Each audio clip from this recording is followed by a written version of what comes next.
Ele vem com uma carga de espiritualidade que eu tenho certeza que vai tocar sua alma, seu coração. É o Frei Claudiano de Aragão Lima. Frei, seja muito bem-vindo, muito boa noite. Obrigado, boa noite, Alcides, boa noite, Monielle. Boa noite, Frei. Ô Monielle, que história é essa? Então, você estava conversando antes com o Frei e aí você disse assim, nossa, levei um banho de espiritualidade. Este homem, essa pessoa é realmente muito espiritualizada e ele tem histórias lindíssimas. Ele disse que não era tempo de contar tudo aqui, viu, Dalcides? Ele precisa voltar outro dia. Calma, nem começou ainda, né? Então, mas ele tem esse poder, esse dom da comunicação, ele pensa nessa questão, nessa agitação do dia a dia, e ele imaginou, como que eu vou fazer nessa correria, todo mundo correndo, não tem tempo nem de fazer uma oração certinho. O que eu vou fazer? Vou montar um canal no YouTube, e vou esse canal fazer que uma tá fazendo página no Facebook. sucesso, né? Como que é o nome do canal mesmo? Escola do Carmelo. Escola do Carmelo, isso mesmo. O que é isso, Frei? Escola do Carmelo, então, se é uma escola, é para ensinar. Tá. E escolhi Carmelo porque sou do Carmelo. Tá. E o Carmelo tem muito a ensinar ao mundo de hoje, ao mundo da correria, ao mundo de muito cansaço. Porque temos muitos santos e dentre eles 3 doutores. Santa Teresa de Jesus, São João da Cruz, Santa Teresinha e eu ainda quero mais 2, Elizabeth da Trindade e Dita Stein. Estão no caminho. Estão no caminho. E eles, esses santos, têm uma profundidade muito grande. Eles não só ensinaram sobre Deus, eles fizeram uma experiência de Deus. Santa Teresa que ensinou o caminho de perfeição, as moradas, como crescer na maturidade humana e espiritual. Não é só espiritual, mas também humana. São João da Cruz, a noite escura, as dificuldades, a falta de sentido pelas coisas do mundo e pelas coisas de Deus, a ausência de sentido, como superar isso ou viver isso na fé. E Santa Teresinha, a infância espiritual. Seja na infância espiritual, ou então nas moradas, ou então na noite escura, tem um ponto em que se atinge uma perfeição espiritual? Tem um ponto que se atinge a perfeição espiritual. Mas algum ser humano chega nisso? Sim, chega. É mesmo? É claro. É o que nós chamamos, o que os místicos chamam de matrimônio espiritual. Onde, já digo, a minha vontade é de Deus e a de Deus é minha. Existe uma identificação completa. Embora São João da Cruz diga que nós continuamos na noite, mesmo chegando à 7ª morada ou subindo ao monte, tanto faz, nós continuamos na noite escura. Porque só vamos sair dessa noite quando nos encontrarmos definitivamente com Deus, face a face. Há aquele momento, por exemplo, que a gente diz assim, estou vendo as coisas com mais clareza, parece que Deus está sendo mais visível, mais palpável na minha vida. Mas também tem aqueles períodos que a gente diz, meu Deus, por que não fala comigo? É isso mesmo. É isso? Isso é a noite escura do Espírito. E alguém que está, então, lá em cima já, tal, numa espiritualidade muito elevada, pode viver um momento de secura, por exemplo. Passou pelo momento de secura. Os santos, aqueles que chegam à 7ª morada, é porque passaram pela essa secura. Que São João da Cruz diz que é descer ao inferno vivo. Por que muito difícil. 7? 7 tem um simbolismo? 7 o número de perfeição. E Santa Teresa, já São João da Cruz não pensou o número 7, mas Santa Teresa sim, as 7ª moradas. Como fazer para entrar nas moradas? Rezar. E junto com a oração, autoconhecimento. Até a 3ª morada eu faço esforço. Pronto, é um esforço que eu faço. Tá. Depois, na 4ª morada, é a fase iluminativa, aí eu vivo mais na passividade.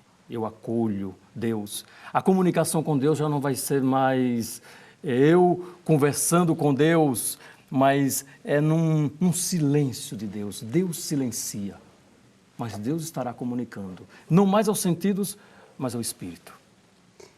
Frei, e o senhor ensina as pessoas a chegarem até, ou pelo menos tentarem, né, Dalcides, chegarem até essas moradas através da internet, através do seu portal, ensinando a oração, porque as pessoas não sabem mais orar. Eu lancei... Não tem mais tempo para orar, de repente? Não tem mais tempo para rezar. Eu lancei um programinha semanal no canal, chamado Catecismo de Oração. Estou na 22ª aula. E lá eu ensino, a partir do Também catecismo... na internet? Na internet. Tá. Na internet. Agora, não ter tempo para rezar... Ora, quem é Deus? Santa Teresa diz que Deus é amigo. O que é a oração? A oração é um trato de amizade, estando muitas vezes a sós com aquele que sabemos que nos ama. Ora, Deus é amigo. Então, eu vou tratar de amizade com Ele. Eu trato de amizade com tanta gente. Eu tenho 20, 30 conversas no WhatsApp, estou lá no ônibus, no metrô, no ponto de ônibus, em outros lugares.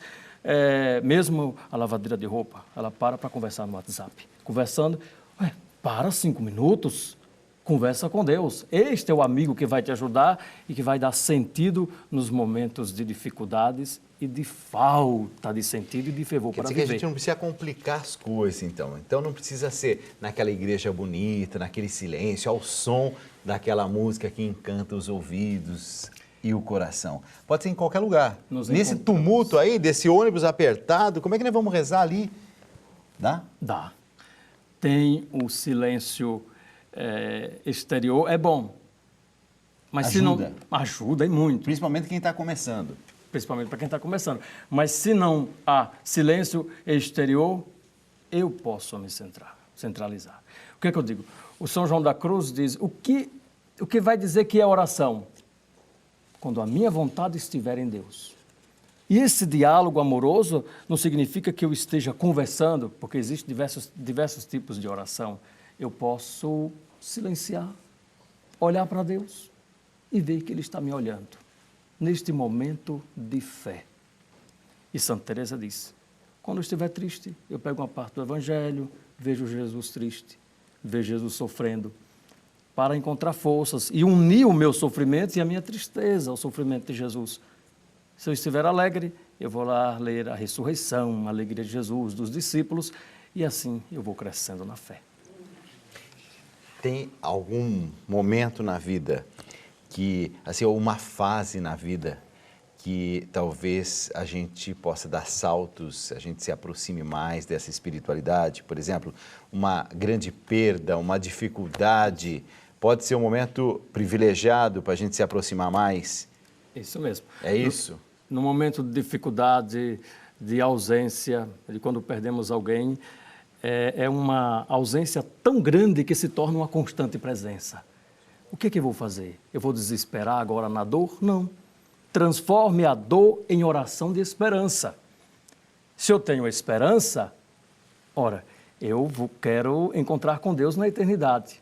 Porque o mundo não tem a última palavra, o túmulo não tem a última palavra. Quem vai ter a última palavra? Aquele que é o caminho, a verdade e a vida. Então eu coloco a esperança nele, eu sofro menos. Embora eu vou derramar lágrimas, mas minhas lágrimas são carregadas de esperança. Por quê? Porque eu acredito em Deus. Eu pergunto isso porque, assim, a minha experiência de vida, às vezes a gente, nos períodos em que tudo parece que está dando mais certo, as coisas, parece que também a gente é levado um pouco a ficar mais distraído nessa questão da espiritualidade. Aí vem um tropeço aqui, uma colisão ali, uma dificuldade lá, os planos que não acontecem, a gente fala, opa, eu acho que eu estou precisando rezar um pouco mais. É isso mesmo. E a gente não aprende, né? Depois as coisas passam, melhora, a gente fica mais vagabundinho na oração, depois volta de novo. Mas faz um pouco parte do ser humano. O ser humano é essa fragilidade toda, o tocar essas fragilidades. Essas fragilidades todas. E Jesus assumiu as nossas dores, a nossa humanidade. E quando eu reconheço a humanidade de Jesus e me identificar com a humanidade, conhecer as histórias de santos, mas não só as histórias bonitas, as dificuldades deles, interiores, os tropeços dos santos, aí eu encontro sentido para me levantar. Frei, rezar equilibra o nosso cotidiano, mesmo na correria, como o senhor disse, ali dentro do ônibus, indo para a escola, voltando para a escola, seja em qualquer momento, equilibra? Rezar equilibra o cotidiano, e muito. Porque a oração, nós nos encontramos com a fonte da vida, que é Deus. E se eu bebo desta fonte, eu fico com o meu tempo equilibrado. Apesar que hoje o tempo anda muito apressado e não damos conta mais de termos consciência de tudo aquilo que fazemos. Antes... Aperta o automático e vai. Antes, demorava muito tempo para chegar Natal. Chegava Natal, quando que chega o outro Natal? Nunca. Hoje, você está no Natal, deu uma cochiladinha, quando você olha, está no Natal de novo? O que aconteceu? Aconteceu porque você está fazendo muitas coisas sem consciência. Então, você acaba o dia cansado. Sem saber por quê. Sem saber o porquê. Onde é que foi essa energia toda? Para onde foi essa energia toda? E aí vem a espiritualidade, o momento de meditação. Para quê? Para equilibrar. Fala. Eu digo, quando Santa Teresa diz, encontramos Deus nas panelas. Então, se você vai lavar as suas panelas, lava as panelas. Depois varra a casa. Tem gente que faz assim, lava as panelas. Ela dizia isso? Nunca ouvi isso. Encontrar Deus nas panelas. Encontrar Deus em los pucheros. Você vai lavar as panelas, termine de lavar as panelas. Depois, limpe a casa. Uma coisa de cada vez. Isso, por quê? Porque cada vez que você termina uma coisa, você sente uma pequena alegria. Juntando pequenas alegrias durante o dia, você termina descansado, mesmo que tenha trabalhado muito. E a tecnologia chegou, eu uso isso no meu celular, por exemplo. Eu começo o dia, tem um monte de íconezinhos assim no meu celular e ali são as coisas, as tarefas que eu tenho que ir fazendo. Aí elas vão sumindo durante o dia e durante a semana. E aí quando chega no dia de hoje, por exemplo, sexta-feira, eu olho assim para a minha semana e eu percebo que tá assim, só mais alguns itenzinhos para terminar. Mas isso me dá um prazer. Eu não sabia que uma grande santa da igreja já tinha falado que essa pode ser uma metodologia. Uma metodologia para equilibrar a vida. Santa Teresa é muito humana. Muito humana. Mas, Frei, quando o senhor diz de fazer uma coisa de cada vez, eu também tenho que parar para rezar. Isso. Eu não estou rezando, estou aqui, estou rezando. Não, vamos parar para rezar, então. Claro. Encontrar um momento privilegiado. Olha, eu quando fui à Praça do Vaticano, eu não estava no celular e nem estava olhando pela tela do celular. Digo, eu quero ver ao vivo. A gente coloca a telinha no meio sempre. Mas é porque senão a gente vive o virtual e mesmo no real. Ou então querendo gravar tudo, fotografar tudo. Nunca mais a gente vai ver aquelas fotos. Nunca mais. Não é verdade? Aí eu estava lá. Não é que você chega em casa e fala assim, pronto, agora deixa eu ver as fotos da viagem.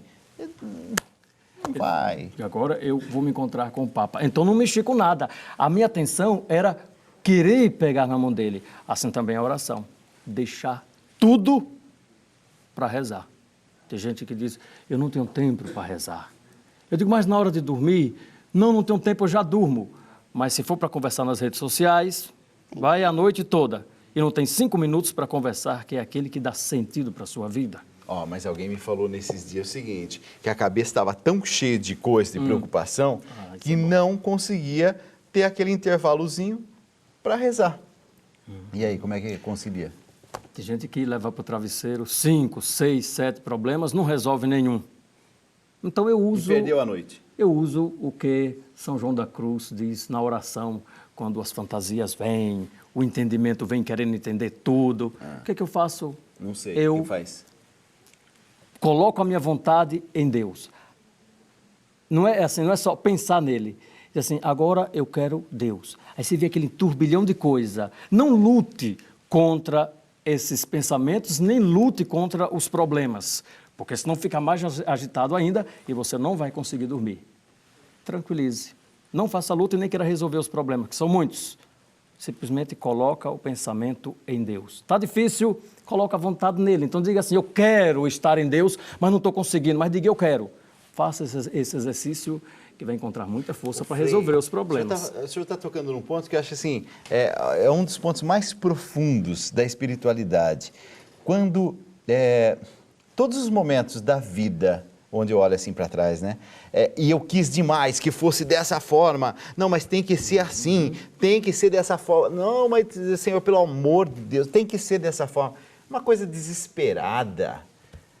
Ou viver nessa gratuidade, assim, eu até gostaria que fosse, mas sabe, se não for, também a gente vai encontrar uma outra solução.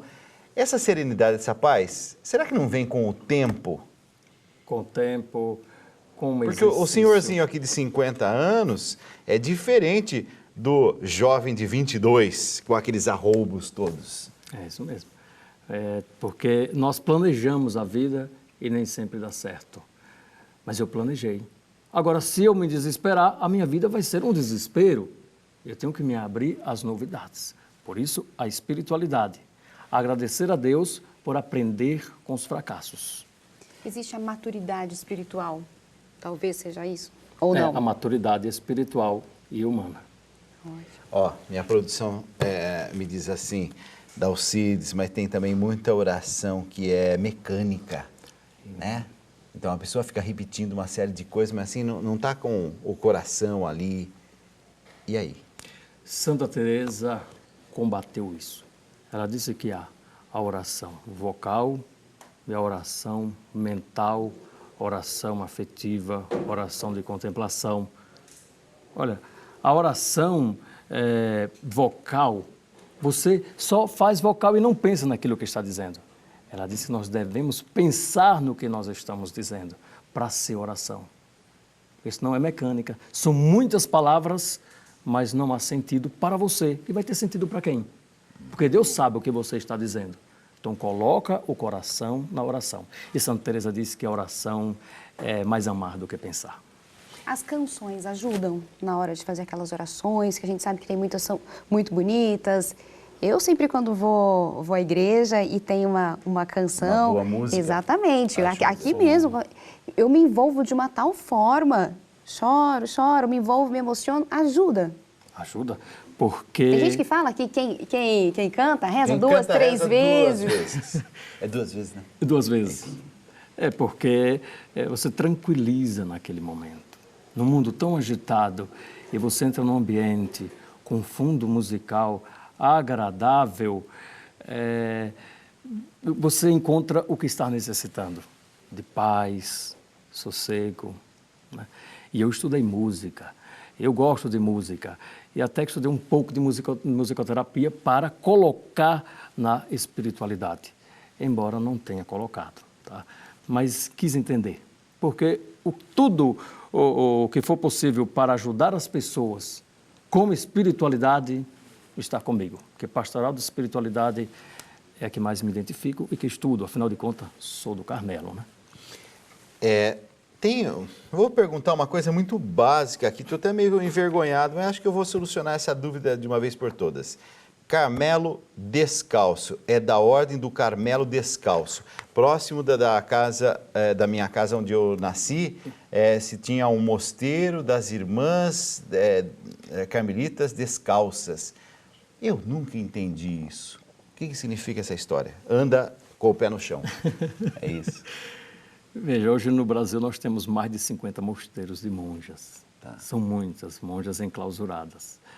Descalça foi Santa Teresa. 1562, na Espanha, ela decidiu fundar um convento com poucas monjas. Porque o convento de Santa Teresa eram 180 monjas, muita gente. E ela funda com 12, depois com 21, com poucas monjas, para que sejam fraternas.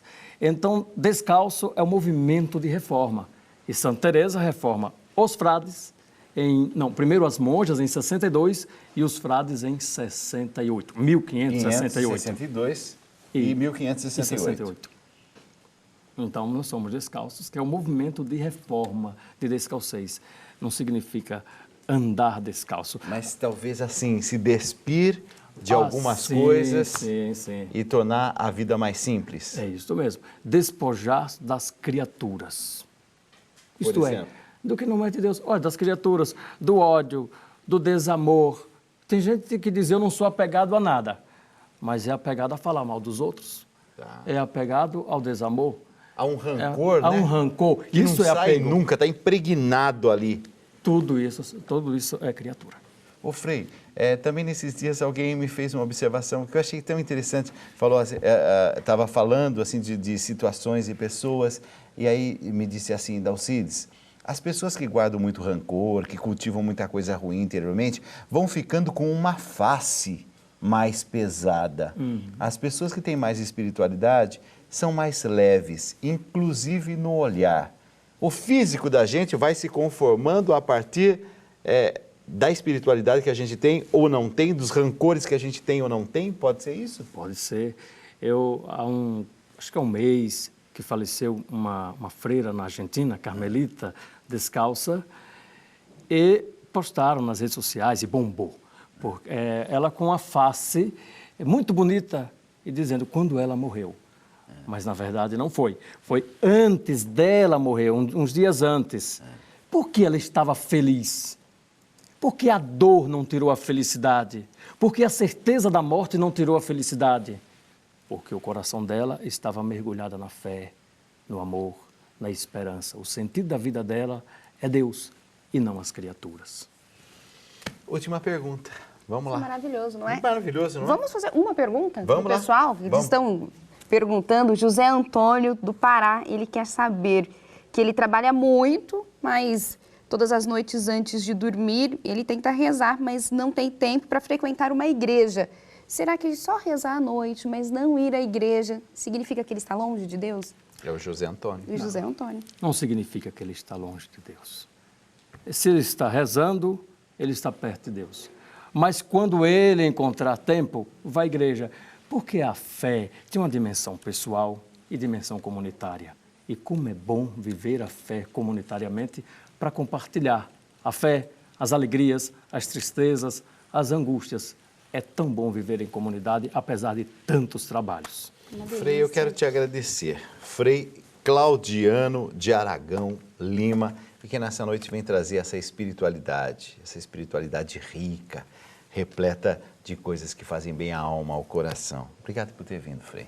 Eu agradeço pelo convite. Frei, muito obrigada, viu? Lembrando que quem quiser pode encontrá-lo na internet, no Facebook, no YouTube, tem monte de aulas ensinando a rezar. Eu fiquei, quem ensinou a rezar, como que Jesus rezava, quem ensinou Jesus a rezar, eu olhei tudo. Tá aparecendo lá, canal Escola do Carmelo. É isso mesmo.